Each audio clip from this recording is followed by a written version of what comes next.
Hello दोस्तों, कैसे हैं। आशा करते हैं कि आप अच्छे होंगे। दोस्तों, जब मैंने हिंदी व्याकरण का एक पार्ट पढ़ा दिया हूं, अगर आप नहीं देखे होंगे तो उसको देख सकते हैं, ठीक है। तब इस वीडियो को देखिएगा। देखिए, डीएलएड में जितने विद्यार्थी पढ़ रहे हैं और उस सिलेबस के माध्यम से नहीं पढ़ेंगे तो आउट ऑफ सिलेबस पढ़ लेंगे तो उनसे डीएलएड क्वालिफाई नहीं हो सकती है इंट्रेंस एग्जाम, ठीक है।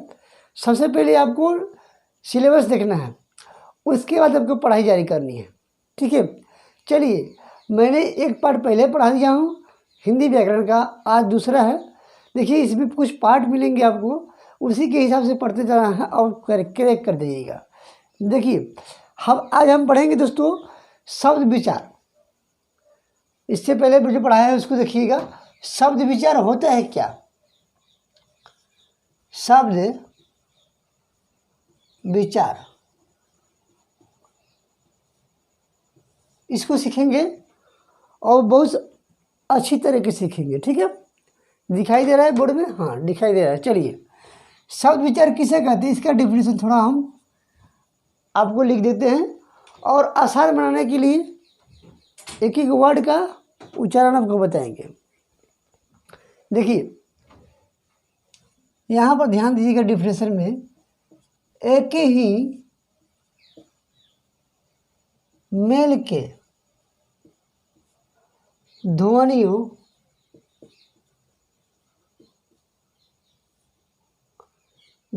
के बने समूह को शब्द विचार कहते हैं। विचार कहते हैं। याद रखिएगा, बहुत मेहनत से पढ़ा रहे हैं आपको। देखिए, इसके लिए एक नोटबुक आप तैयार कीजिए और नोटबुक में इसको लिखते चलिए और उसके बाद में क्या कीजिएगा, अगर रिपीट कर लीजिएगा, क्योंकि उस तरह करने से आपको याद हो जाएगा, ठीक है। चलिए, अब दोस्तों हमको बात करनी है कि शब्द विचार के भेद कितने होते हैं। देखिए, अलग अलग भेद होते हैं इसके, लेकिन दो मेन भेद होते हैं। दो मेन भेद क्या क्या होते हैं, इसको समझते हैं। को ध्यान रखिएगा। पहला उनका भेद होता है निरर्थक, सार्थक और निरर्थक। दो भेद होते हैं सार्थक शब्द, सार्थक और इधर निरर्थक। सार्थक शब्द और निरर्थक शब्द, उनका दो भेद होते हैं मैनुअली, जो जानते हैं लोग, समझ गए। अब दोस्तों बात आती है सार्थक शब्द क्या होता है। इधर भी हम लिखेंगे सार्थक शब्द। सार्थक शब्द किसे कहते हैं, लिखिएगा। आप मेरे साथ भी लिखते चलिएगा। जिससे कोई शब्द का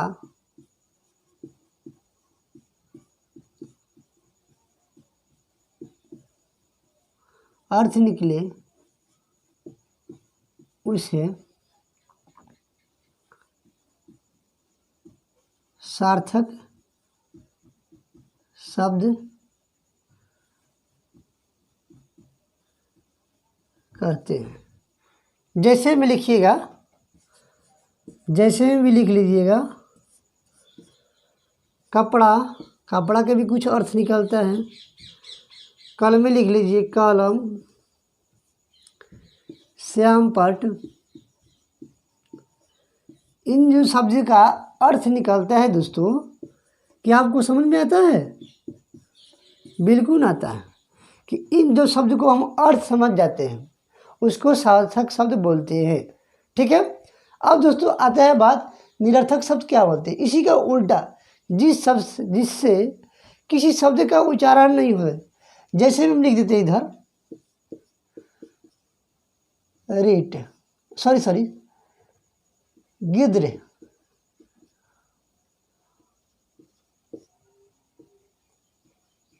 मर्दानी, इस शब्द का कोई जल्दी कोई अर्थ नहीं निकलता है, ठीक है।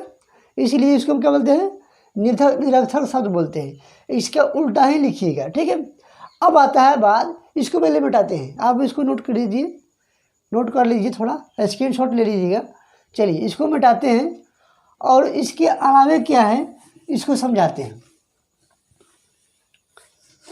शब्द विचार, देखिए शब्द विचार और प्रकार के होते हैं। देखिए यहाँ पर समझा रहे हैं हम, शब्द विचार 3 प्रकार के और होते हैं। अब कौन कौन से होते हैं इसको देखते रहिएगा। पहला जो होता है दोस्तों, देखिए आधार पर, के आधार पर, उसके बाद रचना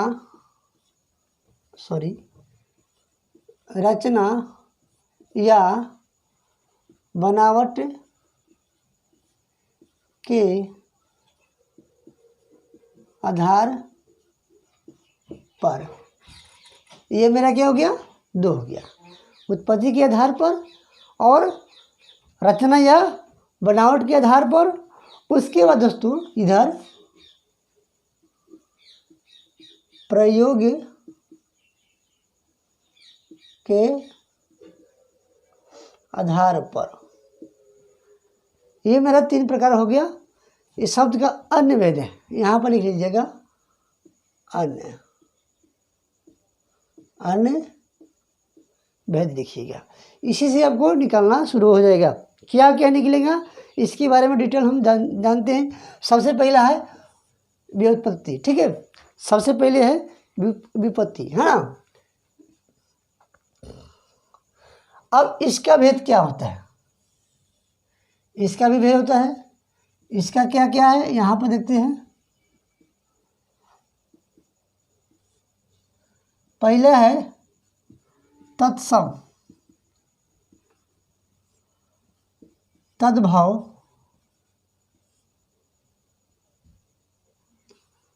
देशज और लास्ट में दोस्तों विदेशज,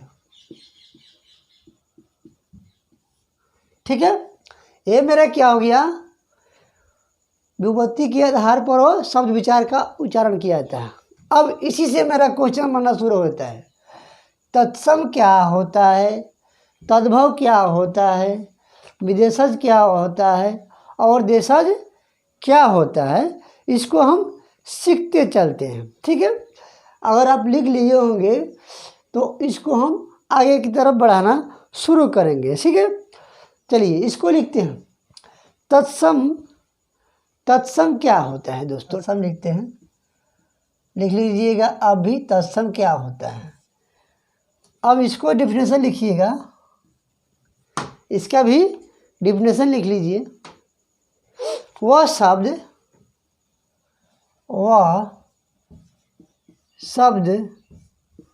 जो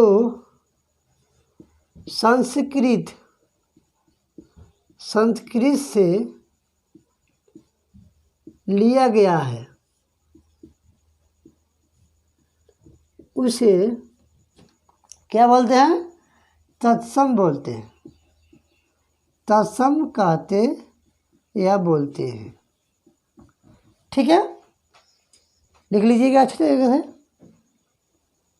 तो इसका लिखिएगा, वह शब्द जो संस्कृत से लिए गए हैं वो क्या होता है, तत्सम शब्द कहलाते हैं। जैसे भी लिखिएगा, इसका भी जैसे ही बनाते रहते हैं, जैसे साथ में लिखते चलते हैं, ठीक है। जैसे कि गृह, गृह शब्द जो हुआ वो संस्कृत भाषा से लिया गया है। उसके बाद रात्रि, ये भी क्या है, संस्कृत लिया गया है। अज्ञान, बहुत सारा शब्द है इत्यादि हम लिख लेते हैं, जो अनेक शब्द है जो संस्कृत से लिया गया है। दोस्तों अब समझ में आता है आपको तत्सम शब्द क्या है, ठीक है। अब समझ गए। अब रह जाता है तद्भव, तद्भव, ठीक है।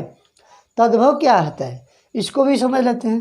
तद्भव, तद्भव, इसको भी लिखिएगा, यहाँ पर नीचे दिखाई दे रहा है, थोड़ा देखते हैं, हाँ दिख रहा है, चल जाएगा काम। इसको लिखिएगा। देखिए तद्भव क्या कहते हैं, संस्कृत संस्कृत का वह रूप, संस्कृत का वह रूप जिनका या जिसका विकृत हो गया है, उसे क्या बोलते हैं दोस्तों? तत्सम बोलते हैं, तद्भव बोलते हैं, तद्भव कहते हैं। ठीक है, अब जैसे में इसका भी लिख लीजिएगा। मक्खी, एक क्या है मेरा?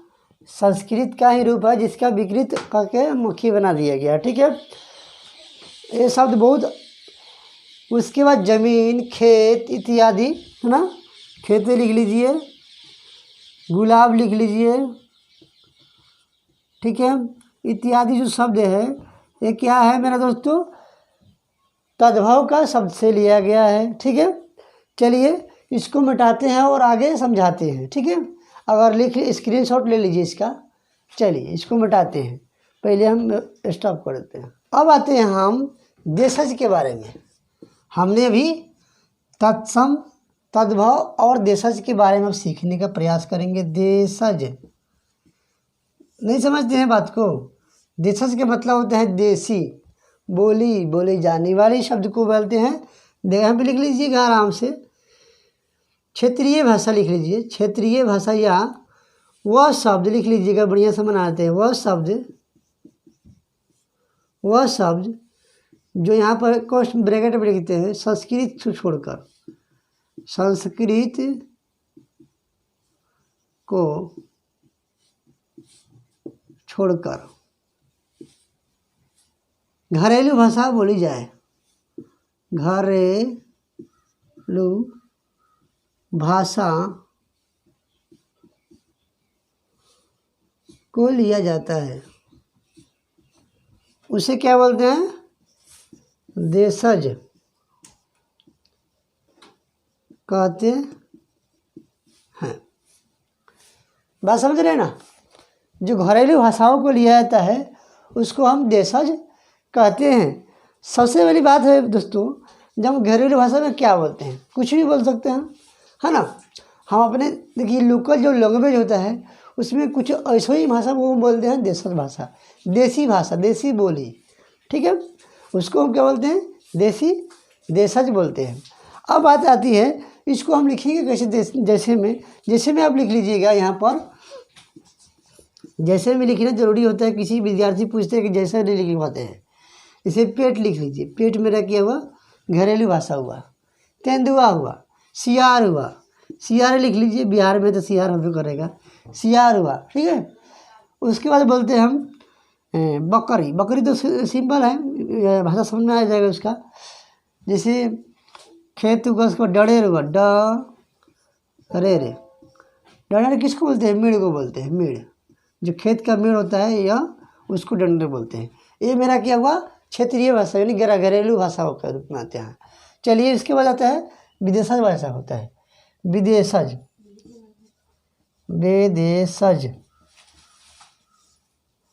इसको भी लिख के चलिएगा साथ में। देखिए वह शब्द,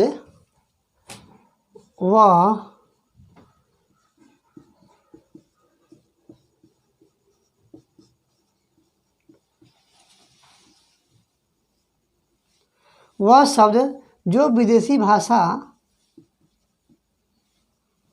भाषाओं से लिया गया है उसे क्या बोलते हैं?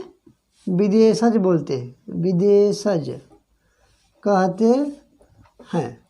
लिखते जाइएगा आराम से। ठीक है, जैसे भी इसका भी लिख लीजिए, जैसे लिखवाइए देते हैं।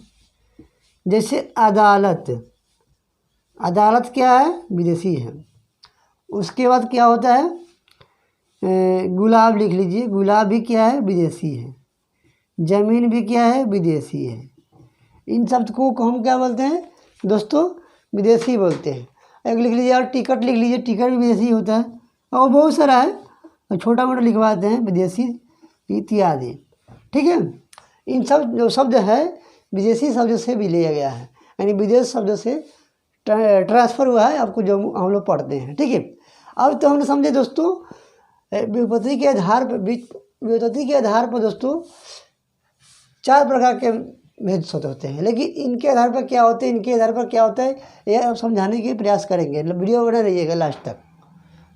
अब आइए दोस्तों, रचना के और बनावट के आधार पर भेद कितने होते हैं, वो भी 3 प्रकार के होते हैं, रूढ़ि, यौगिक और योग रूढ़ि। ठीक है दोस्तों, यहाँ समझने की कोशिश करेंगे, बहुत आसान है।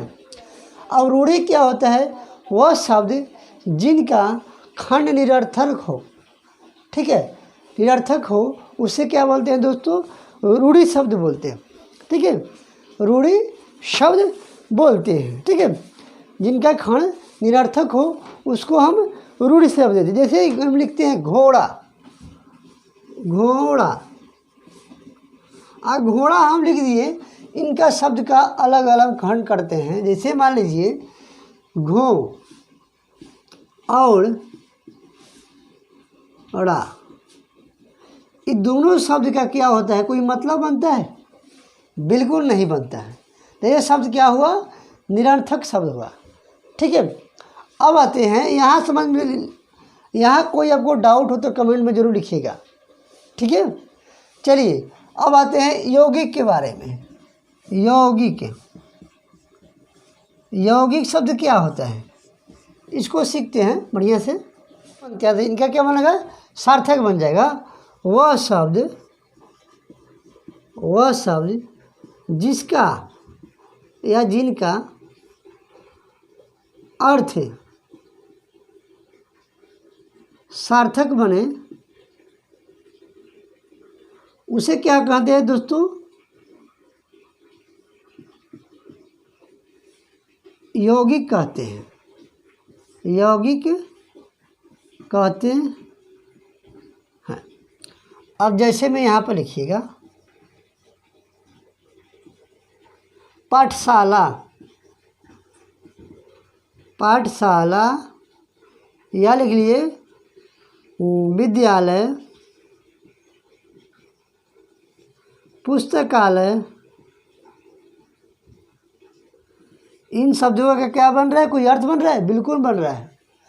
पाठशाला का अर्थ बनता है जो विद्या होता है, पाठ माने स्कूल होता है, पाठ माने शाला, पढ़ाने वाले विद्या भवन को ही बोलते हैं, क्या बोलते हैं, पाठशाला। ठीक है, पुस्तकालय जहाँ पुस्तक रखा जाता है उसको आलय बोलते हैं, पुस्तक रखने वाले घर को ही क्या बोलते हैं, पुस्तकालय बोलते हैं। ठीक है, देखिए इन शब्दों का अर्थ भी निकलता है, सार्थक शब्द निकल जाता है, सही सही निकल लेते हैं। अब हम समझना है योग रूढ़ि क्या आता है, तो जगह है नहीं, इसको मिटाते हैं, उसके बाद समझाने का प्रयास करेंगे। आइए दोस्तों देखिए योग रूढ़ि क्या होता है।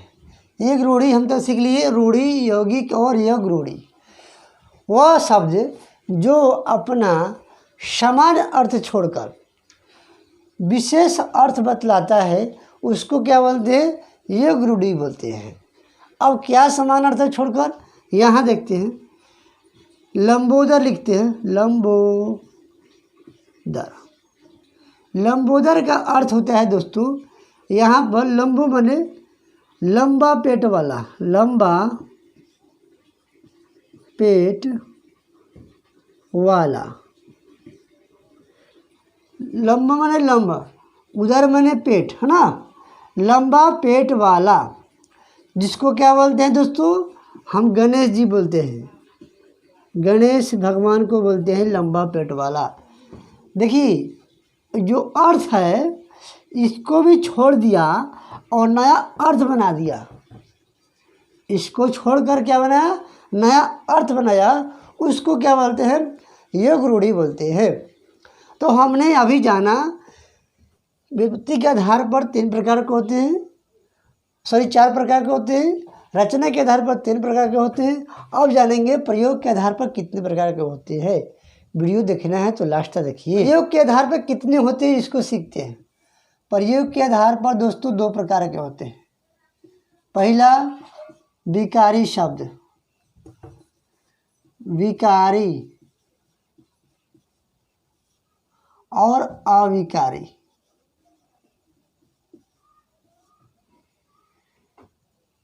विकारी शब्द और अविकारी शब्द याद रखिएगा। विकारी अब क्या बोलते हैं, विकारी किसे कहते हैं, यहाँ समझने वाली बात है। विकारी, विकारी शब्द किसे कहते हैं, विकारी शब्द किसे कहते हैं, यहाँ समझने वाली बात है। समझे, विकारी शब्द किसे कहते हैं, इसको लिखिएगा अपने नोटबुक में। देखिए विकारी शब्द दोस्तों उसे बोलते हैं, लिखिएगा, लिंग, वचन, कारक आदि के कारण जिन शब्द में परिवर्तन आ जाए उसे क्या बोलते हैं, विकारी शब्द बोलते हैं। यानी कहते हैं लिंग, वचन, कारक आदि के कारण उस शब्द में क्या है, परिवर्तन आ जाए, उसको क्या बोलते हैं, हम विकारी शब्द बोलते हैं। ठीक है। अब जैसे इसमें लिखते हैं, जैसे में क्या होता है, देखिए यहाँ पर लिखिएगा, जैसे में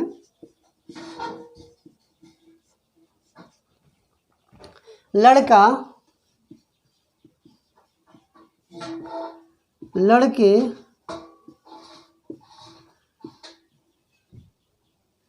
लड़का, लड़के, लड़कों, ये शब्द क्या हुआ, विकारी शब्द हुआ। उसके देखिए मान लीजिए हरा, हरे, हरो क्या होता है, ये शब्द क्या हुआ दोस्तों, विकारी शब्द के रूप में हो जाता है, परिवर्तन होते रहता है। जैसे लड़का, लड़के, लड़कों, ये क्या हुआ, परिवर्तन होते गया है। ठीक है। अब इसके अंतर्गत क्या आता है, नोट में लिखिएगा, यहाँ पर नोट में लिख लीजिएगा, संज्ञा, सर्वनाम, संज्ञा, सर्वनाम, विशेषण,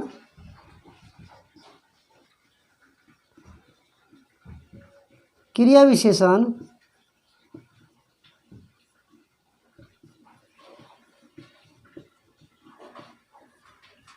शब्द आते हैं।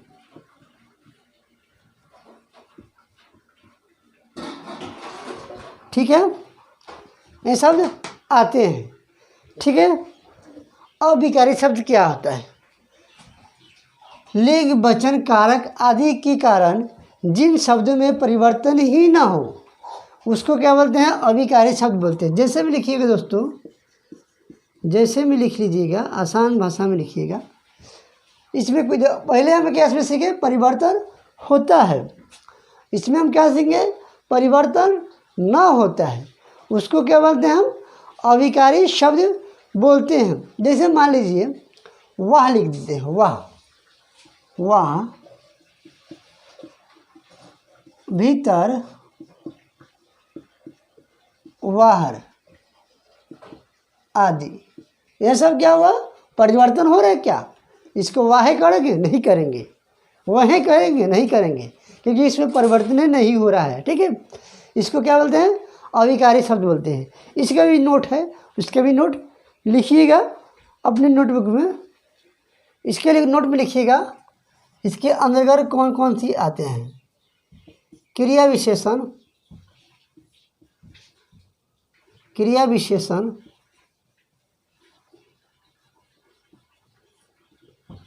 समुच्चय बोधक, समुच्चय बोधक, विस्मयादि बोधक,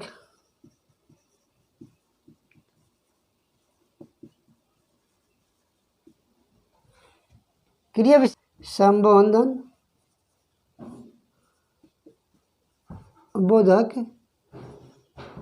इसके अंतर्गत शब्द जो आते हैं दोस्तों, आते हैं। ये सब क्या होता है, अविकारी शब्द में ही आते हैं। अब इसके बारे में हम समझाएंगे आगे चलकर, वीडियो ज़्यादा लंबा हो जाएगा, दिक्कत हो जाएगा आपको। ये मेरा दोस्तों आज हमने सीखा शब्द विचार के बारे में। क्या सीखा, शब्द विचार के बारे में सीखा। अगर इसमें आपको कोई डाउट हो तो कमेंट में ज़रूर बताइएगा और अपनी राय ज़रूर दीजिएगा। वीडियो कैसा लगा उसके बारे में लिखिएगा। अगर आपको वीडियो अच्छा लगे तो चैनल को ज़रूर सब्सक्राइब कीजिएगा अपने दोस्तों के साथ शेयर करना ना भूलिएगा, ठीक है। बीएड डीएलएड की तैयारी कराने के लिए मैं एक एक चैप्टर लेकर आपके सामने आऊँगा, ठीक है। आज के लिए दोस्तों इतना ही, फिर कल मिलते हैं एक नए सेशन के साथ में। तब तक वीडियो देखने के लिए धन्यवाद। आपका दिन शुभ रहे।